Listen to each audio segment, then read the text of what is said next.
how you doing? J'espère que vous allez bien. Moi, ça va par la grâce de Dieu. Je suis coach Jessica et aujourd'hui, j'aimerais vous parler de la différence entre trois mots que beaucoup de personnes confondent. Alors, il s'agit de barely, hardly et scarcely. Par exemple, I barely hear you, I hardly hear you, and I scarcely heard you. Alors, quelle est la différence? Déjà, c'est vrai qu'en ce qui concerne barely et hardly, ça exprime très souvent peu ou quelque chose de faible, à faible dose. Par exemple, si vous voulez dire qu'il n'y a pas beaucoup d'enfants dans la rue ou il y a très peu de personnes dans la rue, vous pouvez dire there's hardly anyone on the street ou there's barely anyone in the street.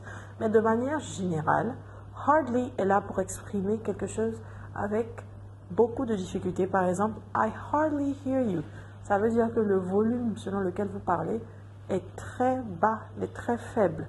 Mais c'est pour exprimer la difficulté avec laquelle la personne peine à vous entendre. Donc, c'est plutôt « je peine à t'entendre ». I hardly hear you. Différemment à, par exemple, « there's barely any food on the table » qui veut dire « il y a à peine assez de nourriture sur la table ». Donc là, ça exprime plus quelque chose avec un montant insuffisant ou quelque chose avec un volume insuffisant. Maintenant, on a scarcely. Scarcely, ça exprime plus un timing soudain.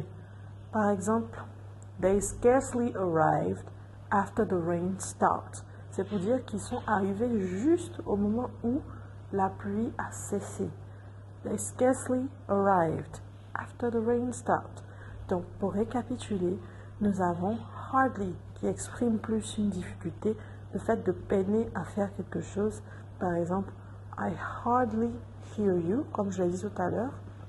Ensuite, il y a barely qui exprime très souvent un montant insuffisant ou un volume insuffisant de quelque chose. Par exemple, there's barely any food on the table, ça veut dire qu'il n'y a pas assez de nourriture sur la table. Et enfin, scarcely qui exprime plus un timing soudain ou bien structuré. Par exemple, je viens juste d'arriver après son départ. I scarcely arrived after he left. J'espère que cette vidéo a été utile. Si vous l'avez trouvé utile, vous avez appris quelque chose de nouveau, commentez-le. Mais aussi, n'oubliez pas de partager, de liker et surtout de souscrire, de vous abonner à la page. See you next time for another video.